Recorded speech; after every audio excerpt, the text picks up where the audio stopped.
Welcome to another video by Johnny. In this video, I will be speaking both English and Vietnamese. Both English and Vietnamese. Chào mừng các bạn đến một video khác của Johnny. Ở video này mình sẽ nói cả tiếng Anh và tiếng Việt. Và video này mình sẽ hướng dẫn các bạn làm những cái chủ đề liên quan đến lịch sử. And in this video, I will introduce and I will basically guide you to the topic of history, okay? Which is very difficult for a lot of people that I notice. Cái chủ đề lịch sử thì thật là một cái chủ đề rất là mệt mỏi đối với nhiều người. Cho nên nhiều khi các bạn gặp phải cái chủ đề này trong lúc thi các bạn cũng cuốn lên không biết làm thế nào. Và cái khả năng mà bị rớt hoặc là không đạt được ban điểm mong muốn nó rất là cao. Vì vậy mình mới tập hợp lại những cái câu hỏi mà có thể bị hỏi ở chủ đề lịch sử trong video này. So basically, history is basically a very difficult topic for a lot of people, especially the people who doesn't read. So that's why I make these videos, because I want to help out, and I will compile like as many questions as I can in this video. So please watch it to the end, okay? Các bạn hãy coi đến lúc cuối nha, tại vì cái video này khá dài đấy, và nó cũng khá quan trọng. Lại là 400 sau những lần thi IELTS, tại vì thơ ngây bao nhiêu lần thì vỡ nát nữa rồi. Okay, welcome to the test. I would like to ask a few questions about yourself. Hello, my name is John, and I am 20 years old. I came from the University of Natural Science. Do you study or do you work? Yes, I am still a student, so you can see that I major in chemistry. So I'm still studying in the University of Natural Science in Ho Chi Minh City. Can you tell me a bit about your living area?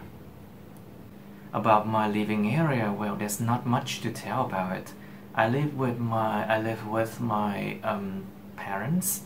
So we have three persons in our family. Of course, my father, my mother, and me. And also around my house, in our neighborhood, there are a lot of people living. It's a populated, it's a really populated and crowded area. And the traffic can be quite crazy at times. So it could create a lot of pollution.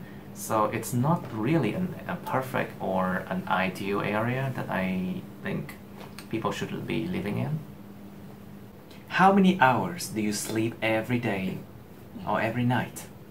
Well, I sleep every night for about 7 hours, and I also take lunch nap, break time. I often nap for about half an hour or 45 minutes in the lunchtime, maybe about 2 p.m. or something like that, because I really need that time to recharge myself, because I study a lot, and if I can find some time to fit in a bit of napping, sleeping for a little bit, it would be better for me and my health.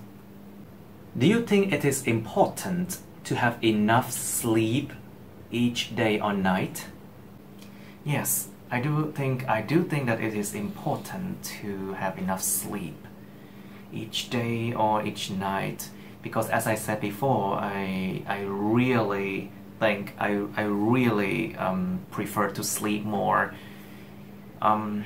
When I was a child, I often don't sleep enough. I don't often sleep very much because I was a very naughty kid, and whenever it's lunchtime, I often just play video games, and when I reached the age of maturity, which is 18, when I came to study in the university, I started to realize that sleep is so important. So I really try to, and I think it's really important to have enough sleep each day or each night. Do you think old people need more sleep than young people? Well, I'm not so sure about the old people and young people, but I think it depends on each individuals. Well, for the old people, I think more often than not I see them on the street exercising or jogging, running. Well, I'm not so sure if they need more sleep than young people, to be honest with you. Okay, I would like to ask you one more topic, and it is about the sky. So, do you often look at the sky, and why? Well, I now live in the city, so it's rare, it's a rare occasion that one can see the sky clearly or clear enough to see the stars and things. But yes, I do often look at the sky. Did you learn anything about the planets and stars at school?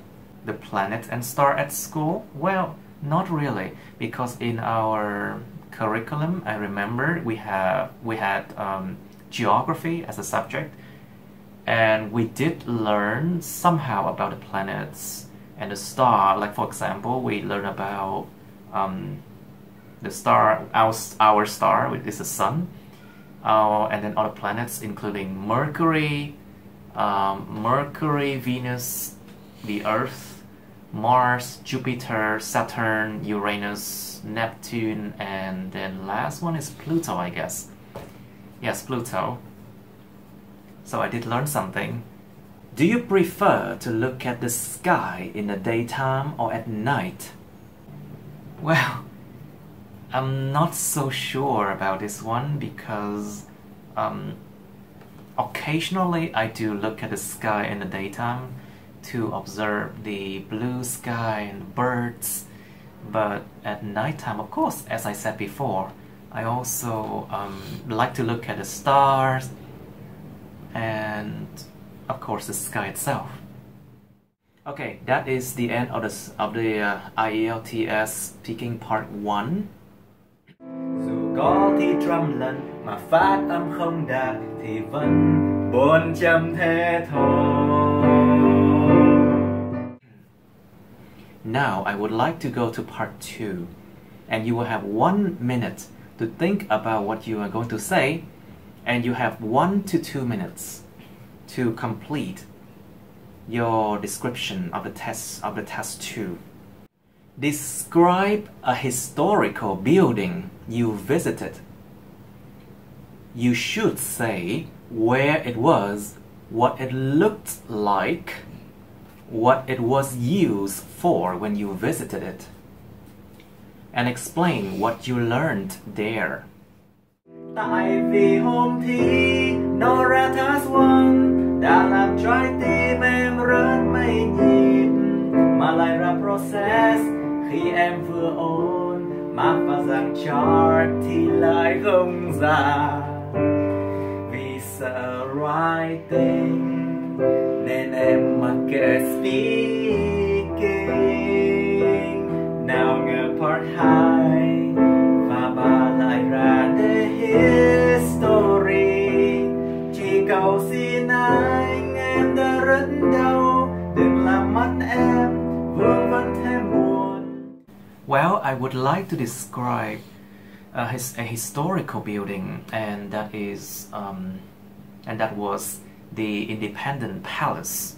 I visited it about 4 years ago when I was in high school, and back then I just remember that it was massive. It was a massive building with many different areas. The front gate of the building was of course made of iron, and it prevented outsiders from entering the building, of course. There's a yard with a fountain, a water fountain, and there was also a tank guarding the place, because you know Independence Palace is historically important for Saigon, I mean for Ho Chi Minh City. because it's the administrative building, but also it was a very vital building for the old government. So it was used as a tourist attraction when I was there, and to be honest with you, I didn't think that they did a good job at preserving the building because everything was run down. I mean, it was run down, so and it didn't look attractive enough.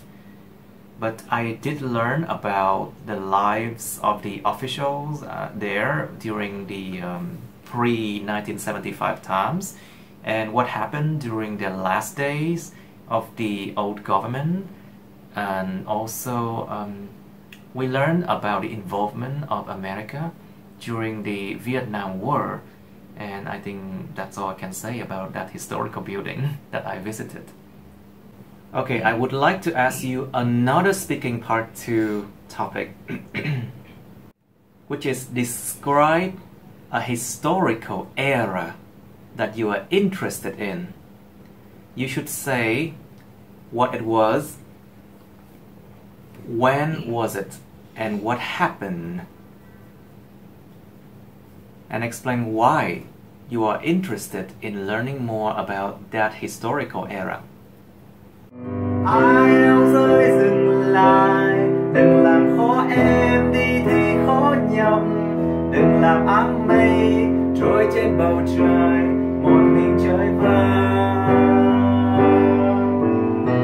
2 tháng đi luyện đề, rồi giờ cũng đã xác xơ bông hoa lụi tàn, thật nhiều đớn đau, biết vậy sau tháng cho rồi.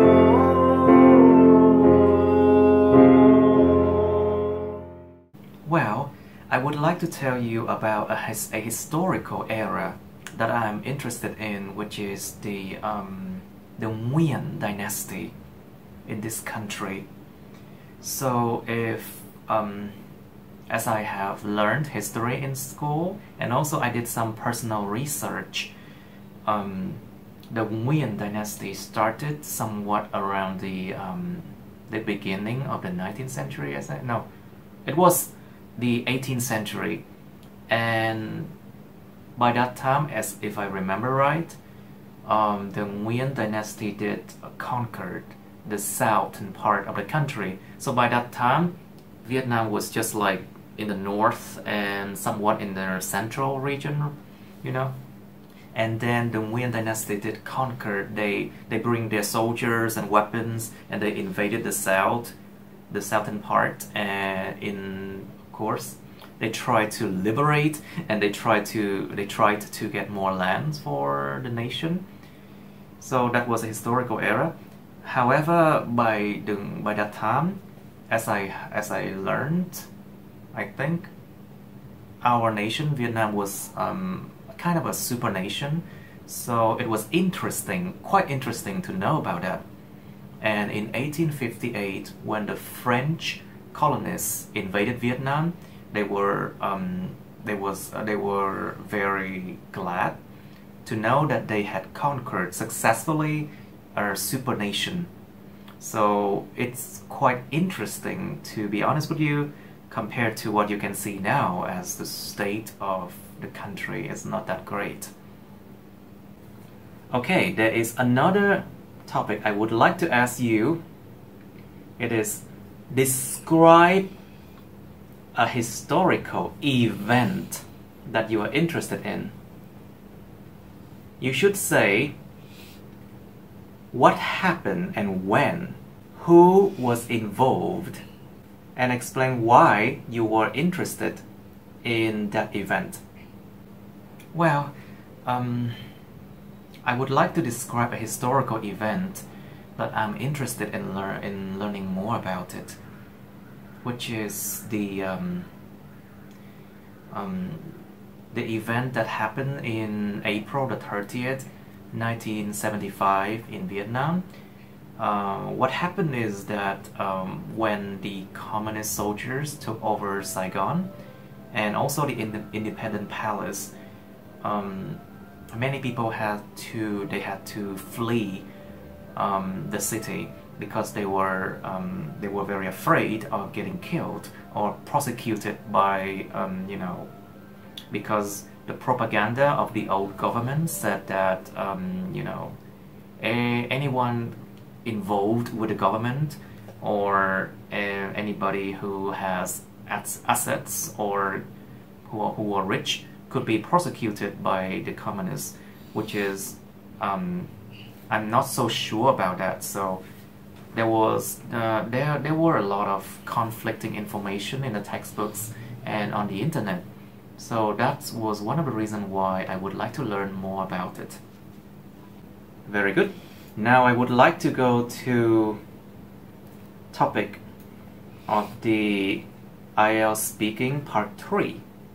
So the first question of part 3 is, do you think it is good to preserve old buildings? Yes, I think it is actually good to try to preserve old buildings. Old buildings, I think they are a part of history. Old buildings survive and they have witnessed many historical events that happened, the change of the government, basically the fall of empires or similar things.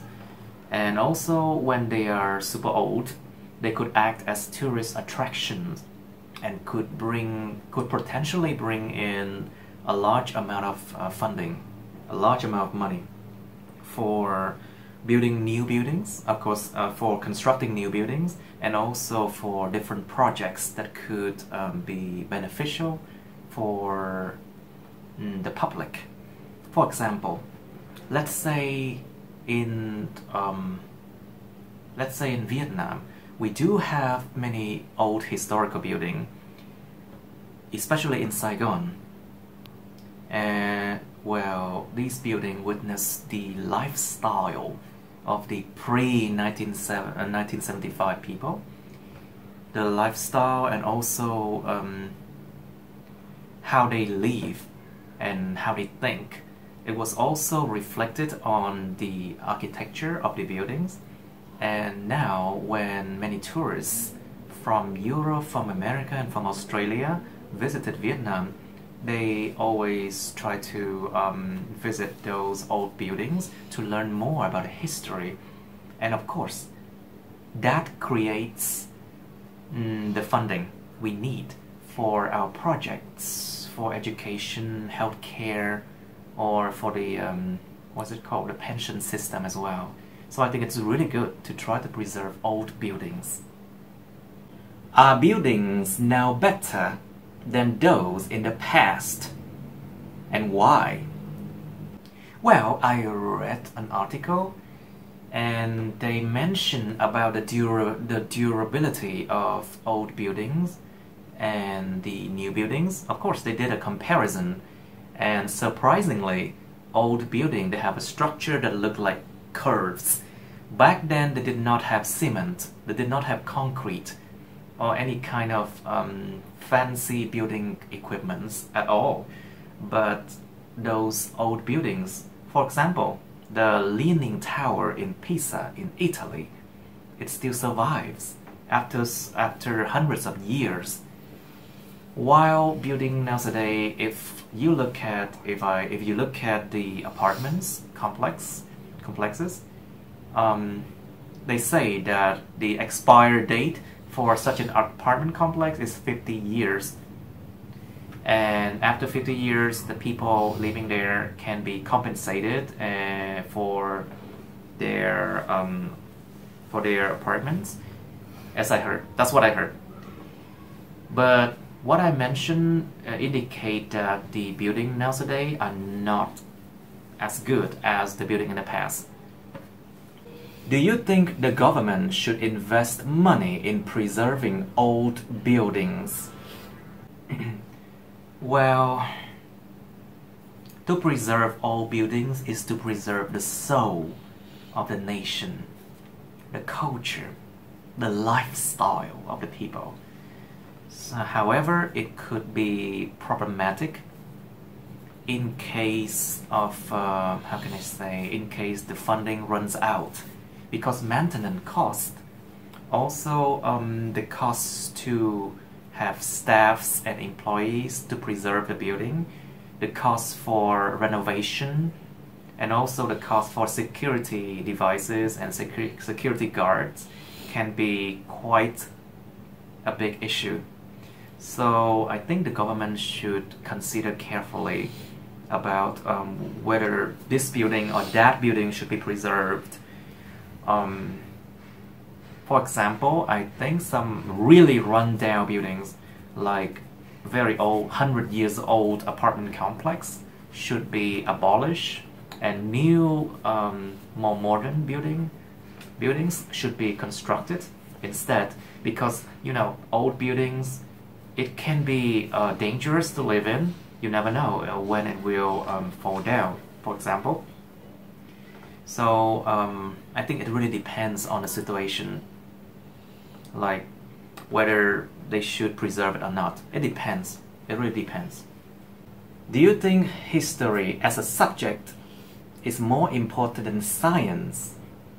Well, I think this is a quite debatable topic for me, at least for me, because I have some friends, they are history teacher, and they always try to, of course, they always attempt to protect the major.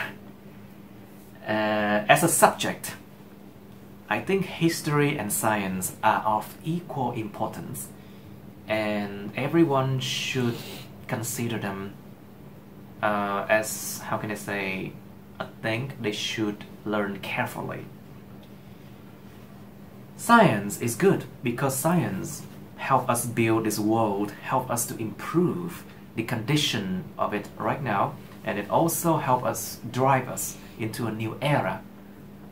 However, history is in the past. Yes, it's true, but you can learn from history. So one can learn from history. So he or she might not repeat the same mistake in the future, which is quite important, I think. Do you think people should choose science and technology over history as their major?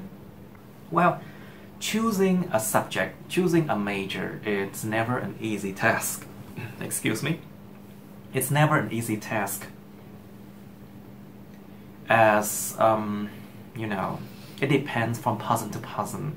If someone is good with math, physics, or chemistry or biology, I think they should choose science and technology instead.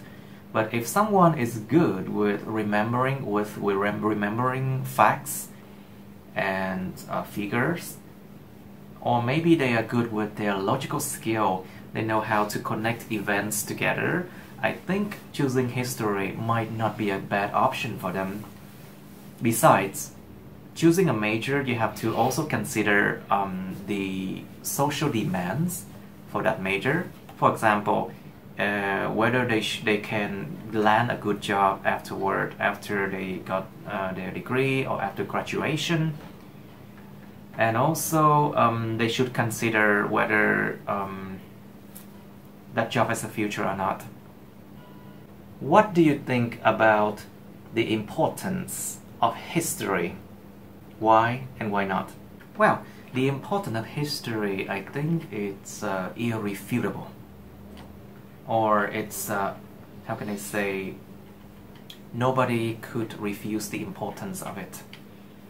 Because history records what happened in the past.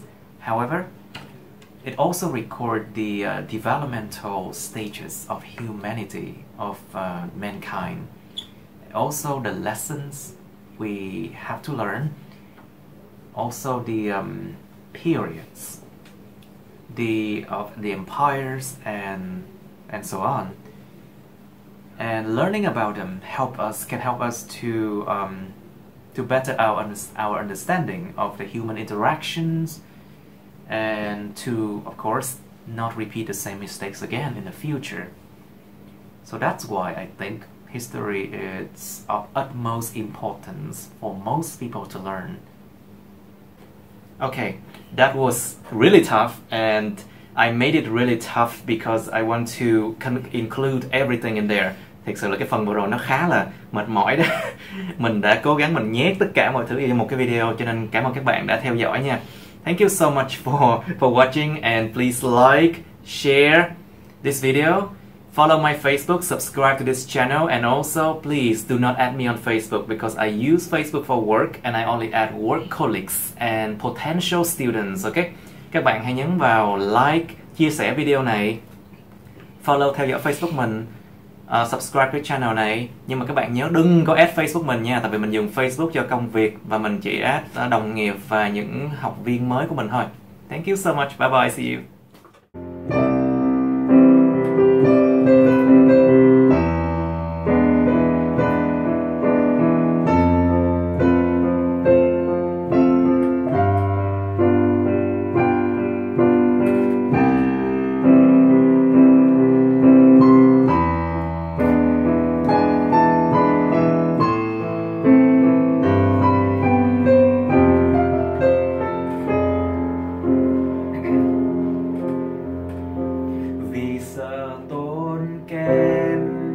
Nên em vội học trung tam, mặc kệ anh có kêu em học thầy Dr.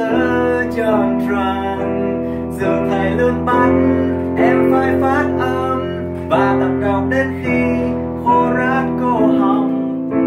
Dù có ôn trăm đề mà không khá từ vựng thì vẫn 400 thế thôi.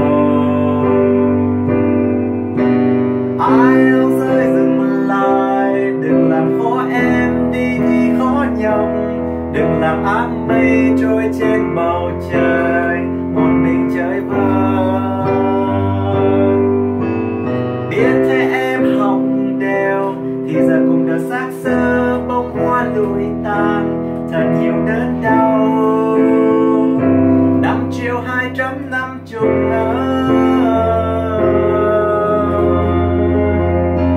IELTS ơi dừng lại, đừng mang khổ đau về lại. IELTS ơi xin IELTS đừng tan gió. IELTS ơi dừng lại để thấy đôi chân em mỏi mệt, luyện để bấy lâu Cambridge trong cuộc đời mà anh đâu hay. Cứ true false not given, hòa mình một list of heading online, thật nhiều đau đớn, chẳng còn mạnh mẽ do luyện thi.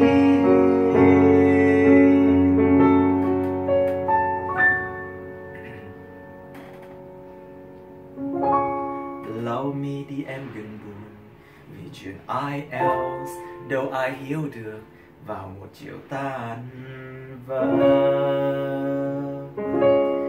Cắm tơ kết quả mà đau.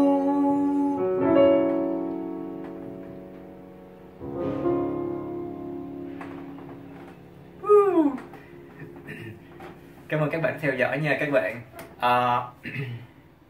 Đây là bản full của cái hài parody của cái bài của chị Phu. Ok, các bạn hãy nhấn vào like, share, chia sẻ, nhấn vào nút subscribe cho channel Dr. John Trần IELTS này nha. Và các bạn hãy nhấn vào nút cái chuông để được thông báo về những video tiếp theo nha các bạn. Với lại các bạn nhớ đừng có đừng có mà upload lại cái video này nha. Nếu mà các bạn share thì các bạn cứ dẫn đến cái đường link đến cái channel của mình, tức là www.youtube.com/c/Dr. John Trần IELTS nha các bạn. Ok, cảm ơn các bạn rất nhiều. Hello, ok. Tất cả những thông tin có liên quan đều có được tìm thấy ở cái phần mô tả video bên dưới. Các bạn click vào đó đi, làm ơn, please. Okay, thank you so much for watching. Please like, share, and subscribe to this channel, and also press on the bell button to get notified about my new uploads. As always, all the information related can be found in the video description box below. Click on it now. Thank you. Thank you. Bye bye. Bye bye. Thank you so much. I'll see you. I'll be like.